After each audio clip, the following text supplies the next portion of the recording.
이 본문을 가지고 그가 오신 이유 두 번째 시간을 함께 하고자 합니다. 우리는 예수 그리스도의 오심을 기다리면서 준비하는 기간인 대강절 절기를 지금 맞이하고 있습니다. 따라서 지난주에 그가 오신 이유, 십자가를 위해 오셨다, 섬기기 위해 오셨다, 이 말씀에 이어서 오늘은 그가 오신 이유 두 번째 시간으로 죄인을 위해 오셨다라는 주제를 가지고서 은혜를 나누도록 하겠습니다.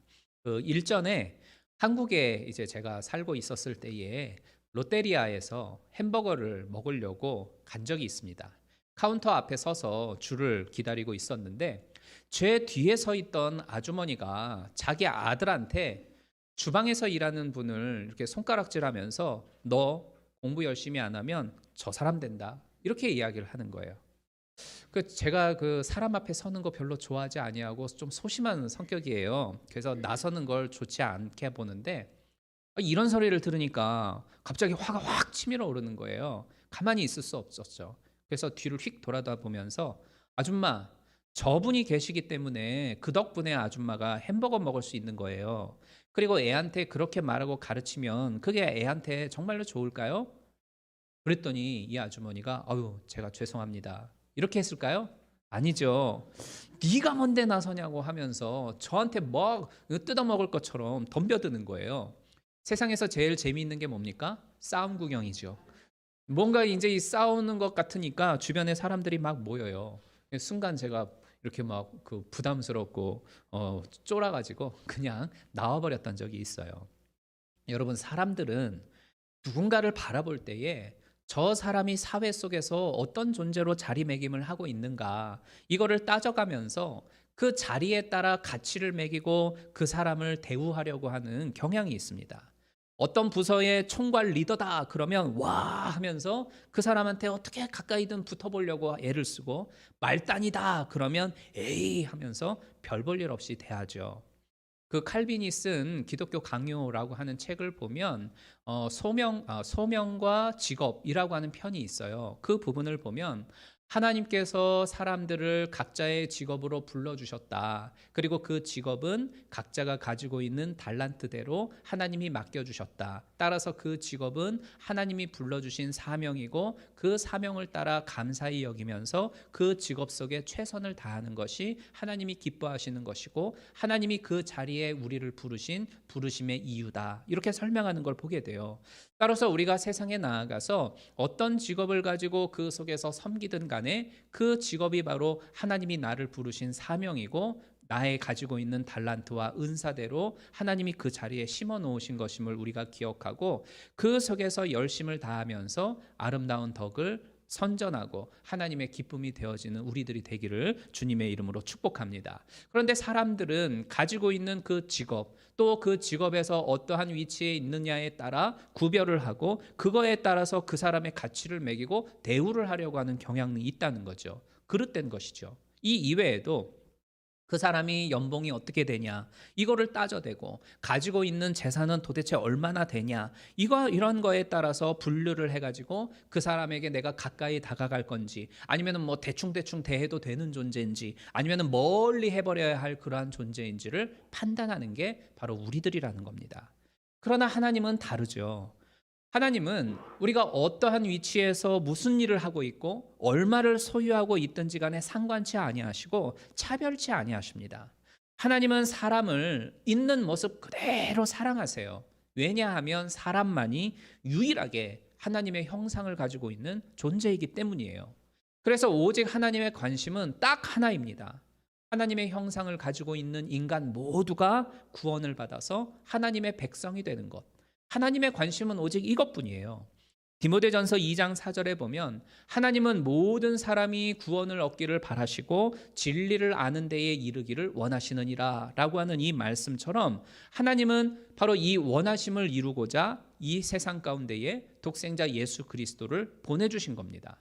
오늘 본문에는 세상에 오신 예수님이 마태라고 하는 인물을 만나는 그러한 모습이 등장을 하고 있어요. 이 마태는 유대인입니다. 그리고 유대인들은 12지파에 속하여 있지 않습니까? 그 12지파 가운데에서 이 마태는 제사장 가문에 속하는 레위 지파 사람이었어요. 즉 성직자였다는 것입니다. 그런데 뜻밖에도 이 마태의 지금의 직업은 뭡니까? 세금을 거두어 드리는 세리였어요.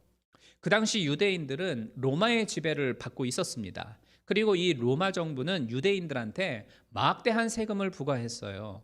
그리고 유대인들한테 부과되어진 이 세금을 정산하고 그리고 그 세금을 거두어 드리는 권한을 로마 사람에게만 부여를 해줬어요. 그러니까 오늘날로 쉽게 표현하자면 IRS 직원을 뽑을 때에 타인종은 뽑지 않고 무조건 로마 시민만 뽑았다. 이렇게 표현을 하면 이해하기가 쉬울 겁니다. 그런데 로마에 파견 나온 이 로마에서 이제 파견이 되어진 이 로마 시민들이 유대인들을 대상으로 해서 세금을 거두어 들이려고 하다 보니까 이게 어려운 거예요. 막 유대인들이 막 반항도 하죠. 막 험한 꼴을 당하게 되죠. 여러 가지 위험 요소가 있는 거예요. 그래서 이 로마 시민들, 로마 이 파견되어져 온 이 세리들이 머리를 쓴 게 유대인들한테 하청을 주자. 왜냐면은 유대인들 가운데도 똑똑한 사람들이 있을 거고 빠릿빠릿한 사람들 있을 거고 그리고 돈에 대한 욕심들이 있는 사람들이 있을 거 아니에요. 그래서 이 사람들을 뽑아가지고 조세 징수원으로 삼은 겁니다.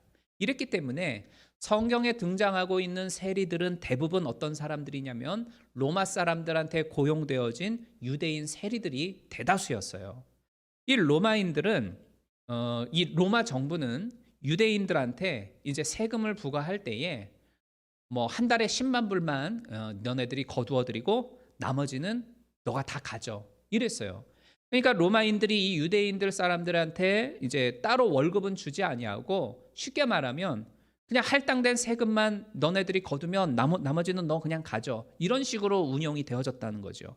그러니 이러다 보니까 대부분의 유대인 세리들은 자기의 동족들한테 그 로마 정부가 딱 정해놓은 그 세금보다 훨씬 더 많은 세금을 부과하고 그 잔액을 개인적으로 착복을 하는 겁니다.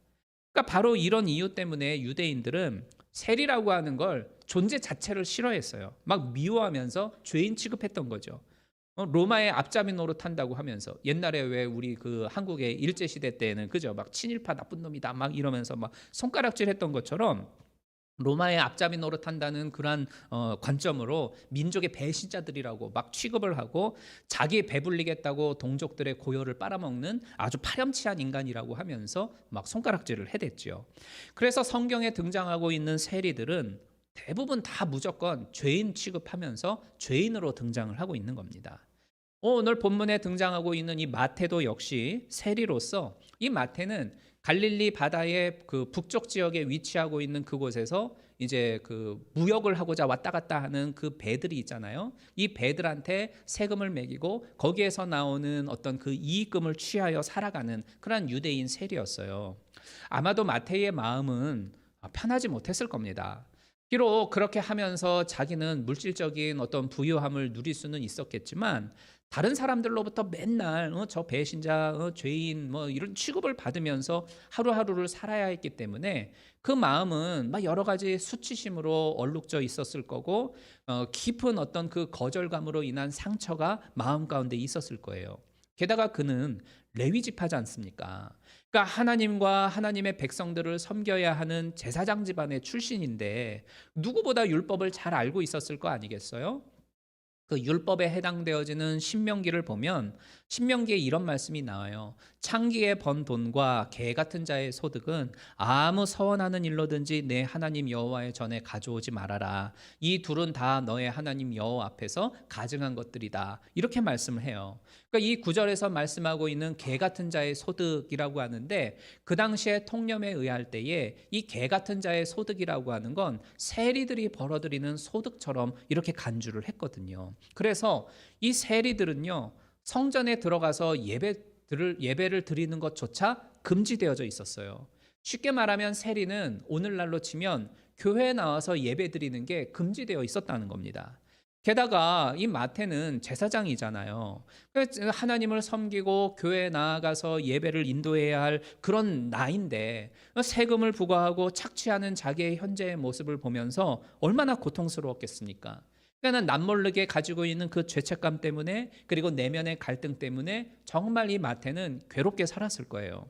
그러던 어느 날 예수님이 가버나움 지역에서 사람들과 만나고 그리고 병든 자를 고쳐주시면서 다른 곳으로 이동하다가 세관에 앉아 있는 이 마태를 보시게 되어집니다.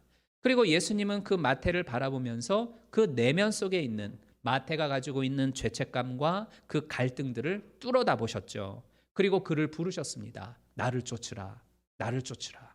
그리고 이 말씀을 들은 마태는 곧바로 예수를 쫓게 되어지죠. 사랑하는 여러분, 예수님은 내가 현재 지금 무엇으로 인하여서 갈등을 하고 있는지, 무엇 때문에 힘들어하고 있는지, 내가 어떤 죄책감 때문에 시달려 괴로워하고 있는지를 다 꿰뚫어 보고 계시는 주님이세요. 그리고 그 갈등과 죄책감이 가져다주는 외로움과 공허함들 헤아리는 분이십니다.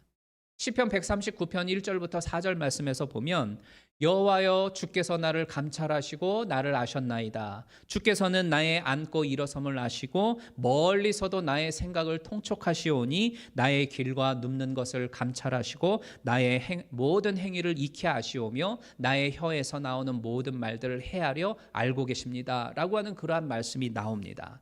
또 하나님은 알고 계실 뿐만 아니라 내 그러한 고통들을 해결하려고 찾아오시는 주님이라는 거죠.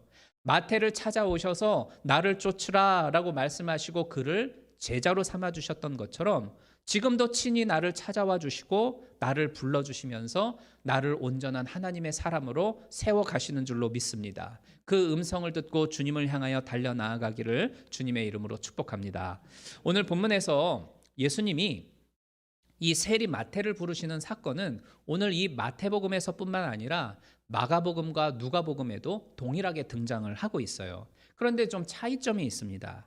이 마태복음에서는 세리 마태라고 표현을 하고 있지만 마가복음과 누가복음에서는 마태가 아니라 레위라고 하는 이름의 사람이 등장을 하고 있어요.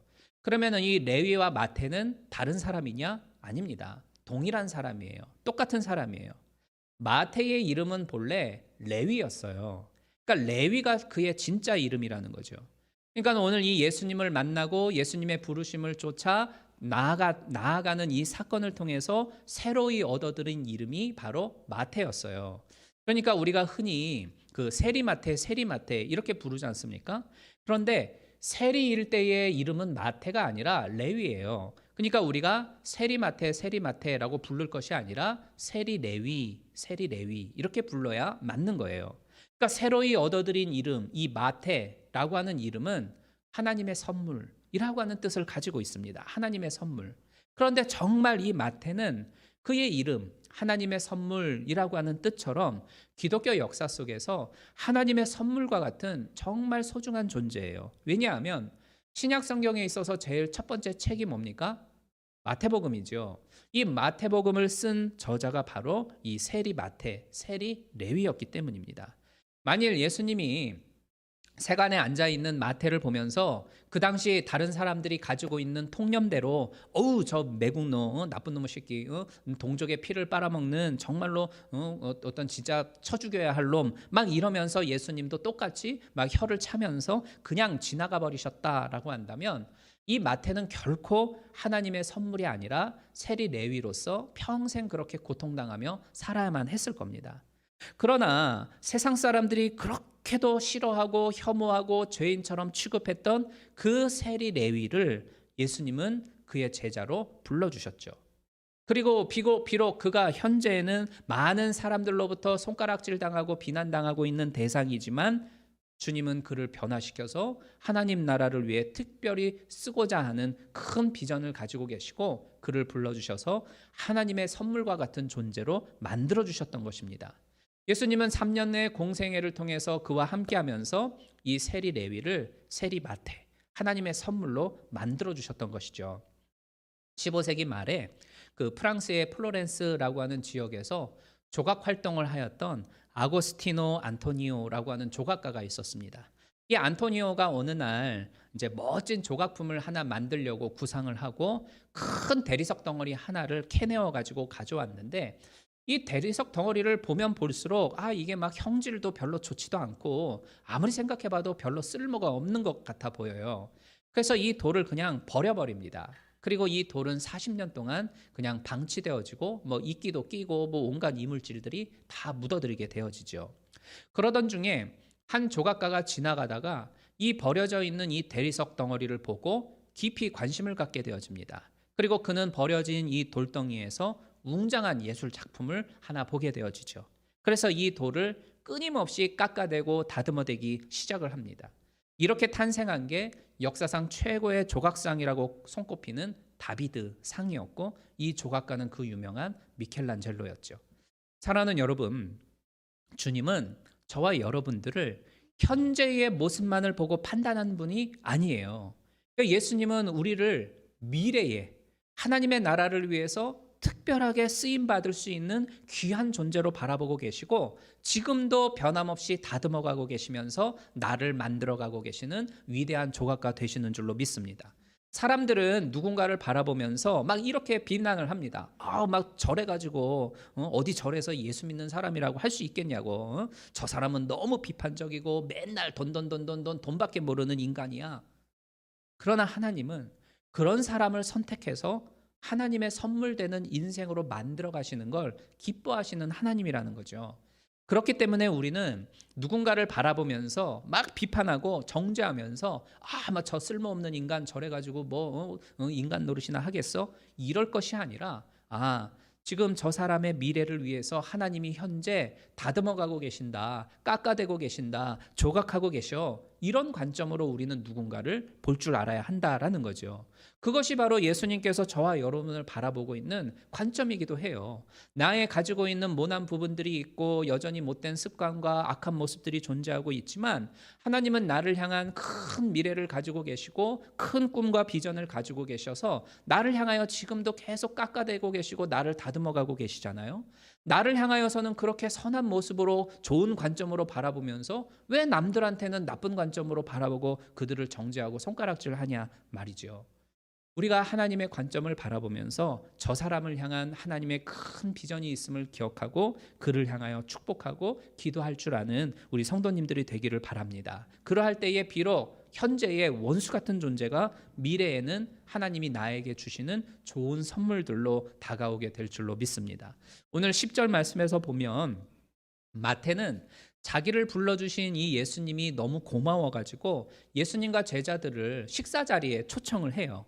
그리고 그 자리에는 자기처럼 여러 가지 문제로 인하여서 고민하고 괴로워하고 있는 동료 세리들하고 그 당시 죄인이라고 취급받던 또 다른 여러 많은 지인들을 불러다가 이제 함께 예수님과 제자들과 식사를 하죠. 그런데 이 모습을 본 바리새인들이 예수님과 제자들을 향하여서 막 비판을 해요. 어찌해서 너희 선생님은 세리와 죄인들과 같이 저렇게 어울리면서 밥 먹고 있냐? 막 이러면서 이제 비판을 하죠. 지금 이 바리새인들은 세리와 죄인들을 정죄하면서 심판의 대상으로 바라보고 있는 겁니다. 그리고 우리는 쟤네들하고 달라 하면서 비교하면서 은근히 우리는 쟤네들보다 의인이야 라면서 자기들을 칭찬하고 있는 모습이에요. 이 대화를 들으신 예수님이 12절과 13절에서 이런 말씀을 하죠. 잘 알려져 있는 말씀입니다. 건강한 자에게는 의원이 쓸데없고 병든 자에게라야 쓸데가 있느니라. 너희는 가서 내가 긍휼을 원하고 제사를 원치 아니하노라 하신 뜻이 무엇인지 배우라. 내가 의인을 부르러 온 것이 아니요 죄인을 부르기에 왔다. 이렇게 말씀하죠. 이 말씀에서 등장하고 있는 건강한 사람, 의인이라고 하는 사람은 바로 바리새인들을 지칭해요. 이 바리새인들은 하나님께 제물을 드리고 하나님 앞에 예배를 드리고 하나님이 주시는 이 말씀에 순종하면 하나님이 무조건 의인이라고 해줄 거야 라고 하는 믿음을 가지고 있는 사람들이었었어요. 그리고 우리는 이만큼 건강해, 우리는 뭐 하나님의 어떤 특별한 긍휼과 하나님의 자비하심이 필요 없는, 우리는 당당한 사람이야, 이렇게 생각했던 대표적인 인물들이었었습니다. 그런데 예수님은 바로 이와 같이 스스로를 의인이라고, 우리는 건강해 라고 자신만만해하는 이 바리새인들을 향해서 그런 너희에게는 의사가 필요 없다, 이렇게 말씀을 하시죠. 반대로 병든 사람, 즉 이 죄인이라고 생각하는 세리 마태하고 그와 함께하고 있는 이 동료들은 너희들이야말로 정말 내가 필요한 존재들이다, 이렇게 말씀을 해요. 그 병이 있는 환자에게는 의사가 필요하지 않습니까? 근데 중요한 건 뭐냐면 환자가 먼저 스스로 나한테 뭔가 문제가 생겼어. 내가 아파. 그러니 나는 의사가 필요해. 이런 사실을 먼저 인식하는 게 중요해요. 나는 아무렇지도 않아. 왜 내가 의사를 만나야 돼? 난 병원 갈 필요 없어. 이렇게 말하는 사람은 자기 스스로를 그렇게 건강하다고 믿는 사람한테는 의사가 필요 없는 존재죠. 말 그대로. 그러나 나는 아파. 나는 도움이 필요해. 나는 의사를 만나야 해. 이래야만 자기 발로 의사를 찾아가게 되는 거죠. 그리고 의사 입장에서도 그렇게 환자가 스스로 자기의 어떤 아픔을 인정하고 찾아와야만 그를 제대로 진단하고 또 치료할 수가 있는 거 아니겠습니까? 바로 이와 같이 세리 마테와 그리고 그 식사의 자리에 있는 모두는 하나같이 괴로워하고 있는 사람들이에요. 죄책감으로 인하여서 자기의 부족함으로 인하여서 가슴을 쥐어짜고 있는 사람들이었다는 거죠. 그리고 그들의 자기의 주어져 있는 현실 속에서 내 힘과 내 능력으로는 도저히 이 절망의 늪에서 빠져나올 수 없어. 나는 누군가로부터 불쌍히 여김을 받아야 하는 존재이고 나를 건져주어야 할 어떤 의원이 필요해. 이런 것을 인식하는 사람들이었다는 거죠. 그래서 예수님은 바로 이러한 사람들을 향해서 내가 죄인을 부르기 위해 이 세상에 왔다라고 말씀을 하고 있는 겁니다. 예수님은 나야말로 불쌍히 여김을 받아야 하는 존재이고 나는 누군가의 도움이 필요하고 나의 이 상한 심령을 하나님께서 고쳐주시기를 나는 간절히 원해. 이러한 마음을 가지고 있는 자에게 주님은 다가가 주시고 영혼의 치료자 되어주시고 위대한 조각가 되시는 예수님으로서의 역할을 행하여 주신다라는 겁니다. 누가복음 18장 9절부터 14절에 보면 예수님의 또 다른 비유가 나와요. 자기 스스로를 의인이라고 여기는 바리새인과 자기를 죄인이라고 생각하는 세리가 등장을 하죠. 이 두 사람이 성전으로 찾아갑니다. 바리새인은 당당하게 하늘을 쳐다보면서 하나님, 나는 다른 사람들에게 사기친 적도 없고 정직하지 못한 적도 없고 간음한 적도 없고 특별히 저 세례와 같지 않은 것에 대해서 감사합니다. 막 이러면서 하나님께 기도를 하지 않습니까? 그런데 세리는 어때요? 저 구석에서 감히 하나님을 향하여 얼굴을 들지 못하고 땅을 내려다보면서 하나님, 저는 죄인입니다. 저에게 긍휼을 베풀어 주시고 나의 연약함을 불쌍히 여겨 주옵소서 라면서 눈물을 흘리며 자기의 가슴을 찢지 않습니까? 그리고 예수님은 이런 말씀을 하죠. 바로 저 세리가 바리새인보다 훨씬 의인이다. 이런 말씀을 합니다. 사랑하는 여러분, 여러분은 과연 진심으로 하나님의 도움이 없이는 한순간도 살아갈 수 없는 연약한 존재임을 인정하고 계십니까? 하나님이 나를 도와주시고 하나님이 나를 건져주셔야만 내가 오늘 하루 견고히 설 수 있음을 믿고 살아가는 그러한 하나님의 사람들이십니까? 예수님은 오늘 우리에게 분명히 말씀하세요. 스스로를 의롭다 여기고 스스로를 건강하다 여겨서 의원이 필요치 않다라고 하는 사람은 성전에 오지 말고 집으로 돌아가라. 그런 이에게는 예수님이 필요 없다. 이런 말씀을 하고 계세요.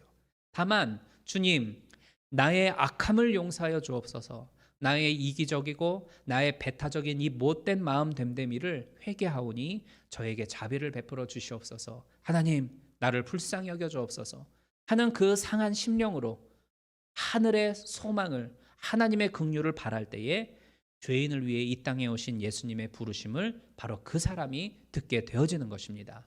그리고 그 사람의 인생을 마태라고 하는 이름의 뜻처럼 하나님의 선물되는 인생으로 변화시켜 주십니다.